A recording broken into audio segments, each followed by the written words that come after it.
De la noche con 13 minutos y Edgar Javier Suazua, a quien usted puede ver de lunes a sábado en punto de las 2 de la tarde, ya llegó, ya está aquí con nosotros, listo y dispuesto para presentarle a usted el reporte global. Edgar, buenas noches.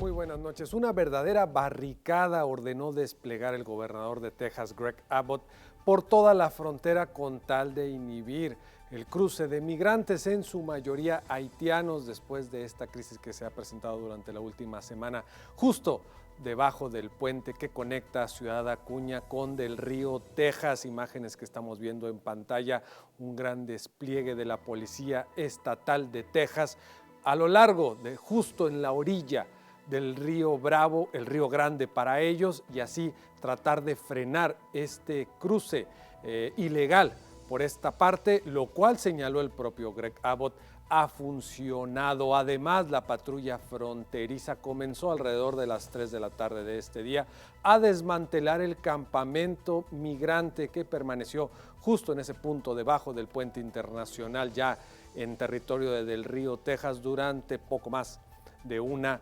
semana. Ya la patrulla fronteriza se encargó de desmantelar todo lo que habían establecido las personas de mayoría haitianas, refugiados que venían desde Sudamérica, desde Chile y Brasil. Y por cierto, las repatriaciones continúan.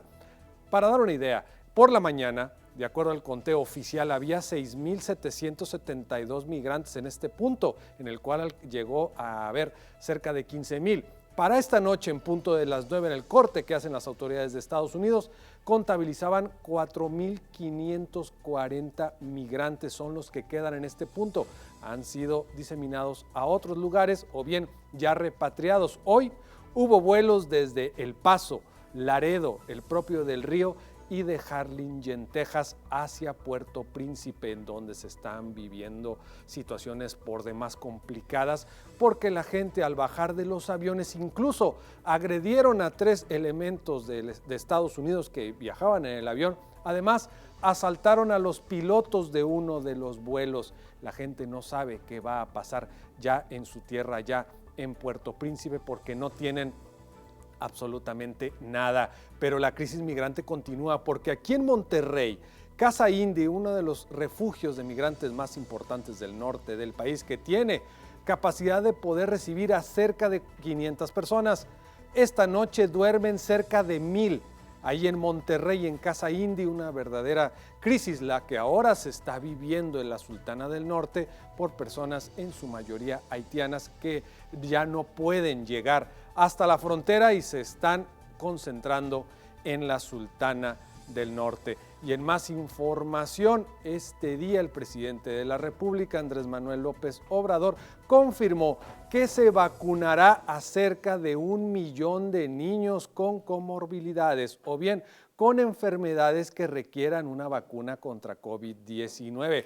Y esto también lo secundó el propio subsecretario de Salud, Hugo López-Gatell, quien indicó que será la próxima semana, justo el martes, cuando se anuncie este plan, esta estrategia para vacunar a 1 millón de niños y adolescentes en el país que registren comorbilidades o bien alguna enfermedad que requiera de la vacuna para protegerse contra COVID-19. Señalaron que la vacunación va bien, que la meta se puede cumplir para octubre, de tener a la mayoría de las personas que tengan arriba de 18 años con al menos una dosis. Ya después, ahí va diciendo prácticamente, dijo el presidente. Y en más información del presidente y de las vacunas y de las pandemias, resulta que López Obrador cuestionó de nueva cuenta el proceso de la conquista, de la cual recientemente se cumplieron 500 años, ya que señaló que normalmente cuando hay pueblos conquistados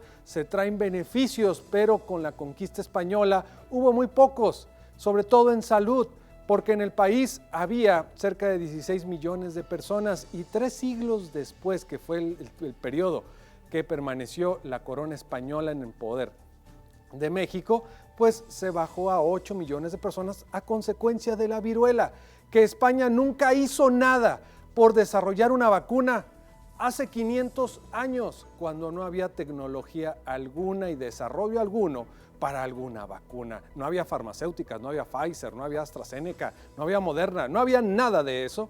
Y el presidente cuestionó que España no hiciera y desarrollara una vacuna para evitar la viruela en las comunidades en nuestro país. Señalar que la primera vacuna reconocida en la historia de la humanidad llegó hasta 1796. Recordemos, en 1810 comenzó la batalla por la independencia de México.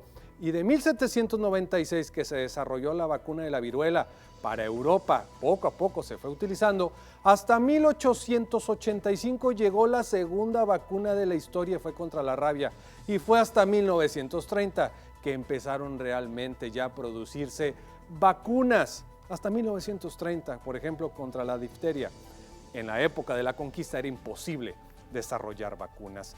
Y en más información, para terminar este reporte global, esta tarde el Departamento de Estado de la Unión Americana aumentó la recompensa por el Mayo Zambada.